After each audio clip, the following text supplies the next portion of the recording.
Hello again, everybody, and welcome back to Castlevania 64 Legacy of Darkness, Cornell Story, Part 3.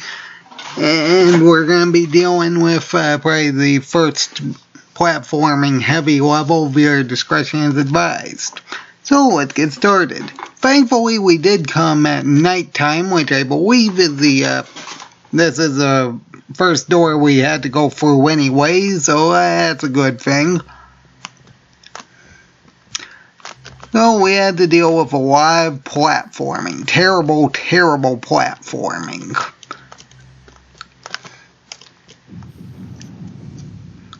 Yes, let that crumble out of the way. That on, and again, like I said last time, make sure that you keep holding your jump button in after you jump, so because you don't automatically grab onto ledges, which I will say is a very constant nuisance. And let's see here, I know that these things have a few different patterns that they can do. Whatever you do, make sure these blades don't hit you on that corner I'm pointed towards, otherwise you get hit off. And again, you have to make sure you hold your jump button to actually grab onto ledges, which is a really, really annoying mechanic.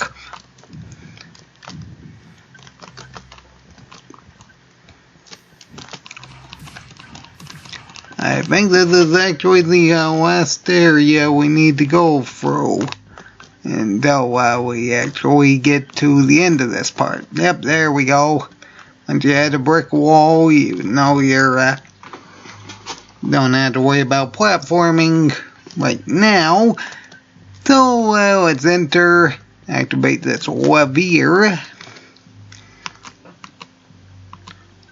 and to give you a small hint, essentially what happens is this one actually moves both gates, and that changes that one Ortega open to closed, and the one opposite of that to open, which means this is technically the only one we would have to hit if Ortega didn't actually show up. So we had to deal with a rather annoying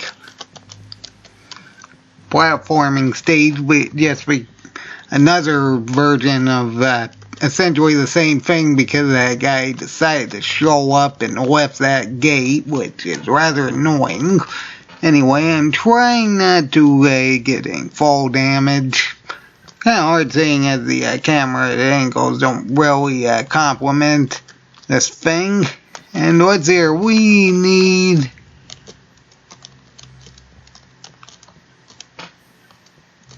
Okay, good. I didn't overshoot this thing. Make sure you grab onto this winch, because you will be needing it. Get the lever, go down, and we can actually get a few items from this area. And probably the most annoying aspect being the fact that we actually have to wait for daytime. Which, I'm not gonna lie, I just think Turbo will be good, because honestly, I'll just have to stand here and wait until it's morning anyway, because this door won't open until it is morning, which is rather annoying.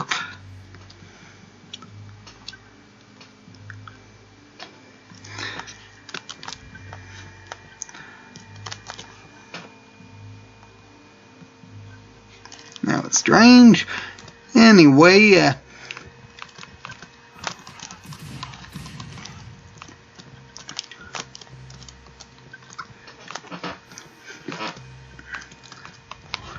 you may call turboing some things cheating, but really it's just me standing around. What am I gonna do? I mean, I have to wait for morning because that door won't actually open until it is morning, which is a rather annoying mechanic. I mean, it always isn't too bad in Cornell's story, seeing as it only happens twice, I'd like to think, but I think it was Reinhardt's especially once you get to the tunnel, it's just an absolutely terrible ordeal because there's a whole ton of miscellaneous stuff trying to kill you. But either way,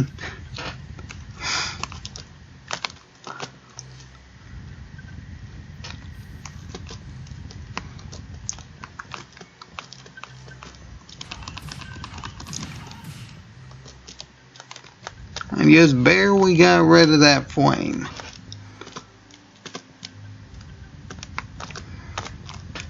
Just make sure you don't get crushed in between the blocks. Come to think of it, I don't think some of these actually go to the end of a platform. And we actually had to deal with a boss here. This one isn't really too difficult, seeing as you can usually keep out of its range. Here's two heads, you have to hit them. Once you hit them one too much, it actually breaks into a thing that uses a long stream breath attack. But thankfully you can usually avoid it just by going to the edge of the screen.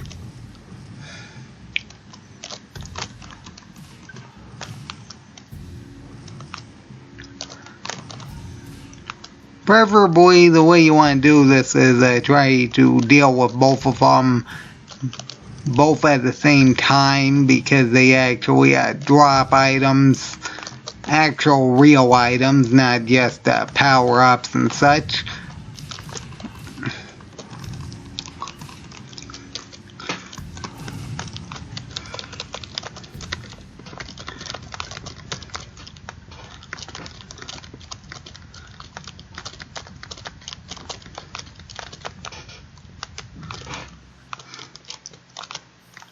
Oh, I really got Sun and Moon cards, so I can just use those if I'm waiting for time.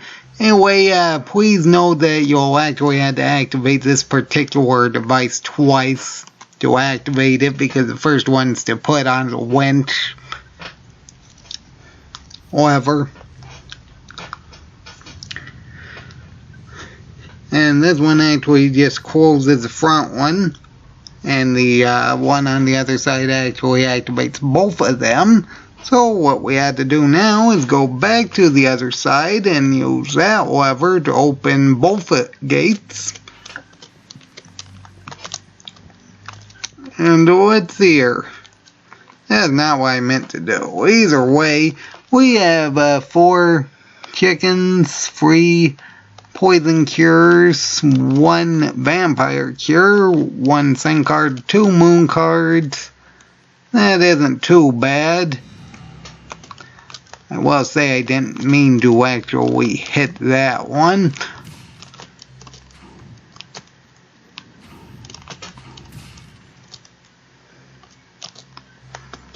Yeah, watch out, because you can actually get fall damage pretty easy here. And now what I had to do is actually use a moon card, because I need to go up the other one.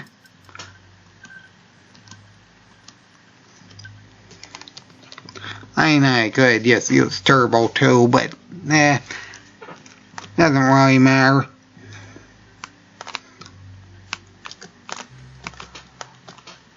I'm pretty sure enemies do respawn, so we're going to have to worry about some things.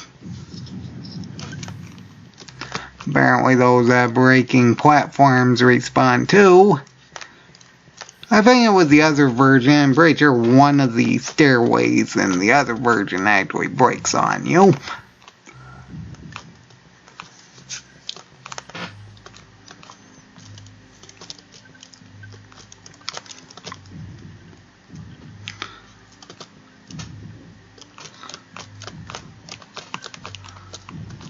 Okay, there we go.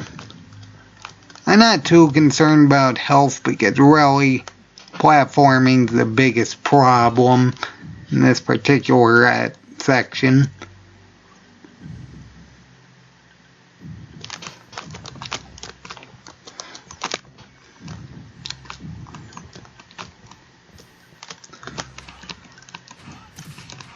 I was gonna say auto lock didn't seem to turn on that one. The cross is pretty good, but I do have the axe, and I don't actually have any crystals anyway, so I guess that doesn't matter too much. Anyway, as soon as we activate this lever, it should just be able to go down and out, and they'll end the episode after exiting through that particular gate.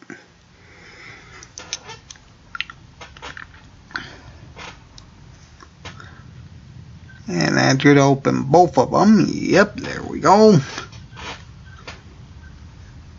And as long as they don't get dealt a whole ton of fall damage, I should be relatively fine. Really, the only reason why fall damage is really a threat in this place in the first place is because the camera is so terribly off. Now let's see it right there.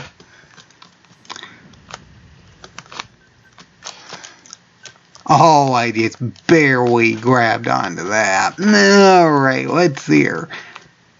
Let's leave.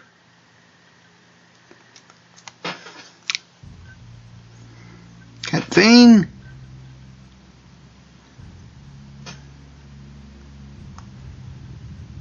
The gate closes.